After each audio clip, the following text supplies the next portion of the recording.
AM 560, The Answer. Oh, yeah. All right.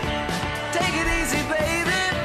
The more things change, the more they ring of the same. If she was still alive, she could say the same exact things. Prime Minister, is it your intention to bomb civilians when you have raids on the outskirts and suburbs of Cairo? Is there a country in the world that was at war that can really say never, never, never have they, against their desire and against their intention, hit somebody or hit something that has resulted in a tragedy? But isn't your present policy of bombing on the outskirts of Cairo likely to lead to other such mistakes or tragedies? I mean, for instance, it only needs one of your planes to be shot down and plough through a school or a hospital. These things must be reckoned for. Yes, but we didn't put military installations next to Cairo. We didn't plan it that way. How many instances do people know in the world where two parties that are at war, that one should warn another party, look, there's a bomb there, take care of it? Our children are in shelters, living in shelters for 2.5 years. I haven't seen, nor read, nor heard that the world was so horrified. 2.5 years.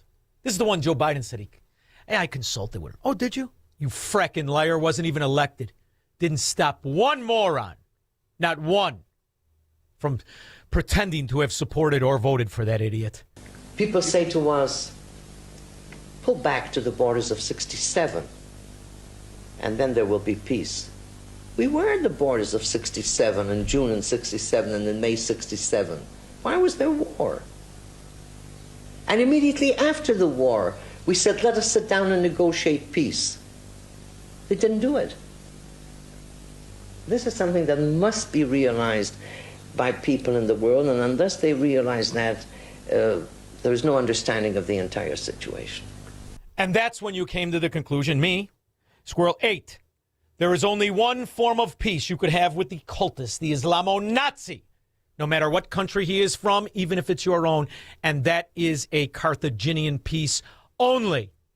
They are crazy, demented, and they're cultists. Streamer and Muslim convert Sneeko filmed a video in New York City saying that the city under Zoran Mamdani has become the Islamic Republic of New Yorkistan, with Islam destined to enter every household and eventually the entire world. This is the Islamic Republic of New Yorkistan. Islam will be in every household. Inshallah, the whole world is Muslim. Welcome to Mamdani's New York. You see this city? You see how it looks? Inshallah, your city looks just like this too. Sneeko repeatedly says Allahu Akbar in the video, which is what Islamic jihadists say before launching deadly attacks on non-Muslims, who they call infidels. Allahu Akbar! Oh no! Oh no! You know, it's fascinating. Why don't they all go to the areas they control and you understand why? It's not about any argument. They're not here for an argument. They're here to do exactly what they've done to Israel since the founding. Exactly what they've done since the founding of that poppycock founded on a pedophile. Our quarrel with the Arabs is not a quarrel for a piece of land. It's not for territory. It's not for anything concrete.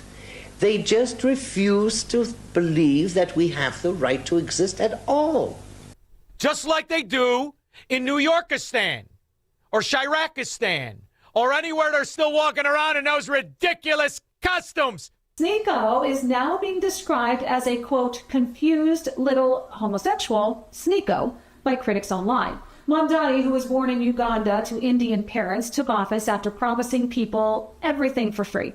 He has referenced Islamic teachings in public speeches and maintained associations with figures such as Imam Siraj Wahhaj, who was named an unindicted co-conspirator in the 1993 World Trade Center bombing and has called for jihad in New York.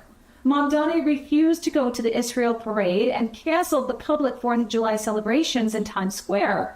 He's taken part in multiple Islamic celebrations in the city. Republicans say the video and Mamdani's actions. You do realize that communism and all this bulldunk, that's just the cover of the global intifada. All this communist nonsense, just the cover. Decent people, liberal people, people that are for self-determination, sympathize with Palestinians. Everybody has the right to self-determine except we. We're the only people in the world to whom it is not given the right for self-determination.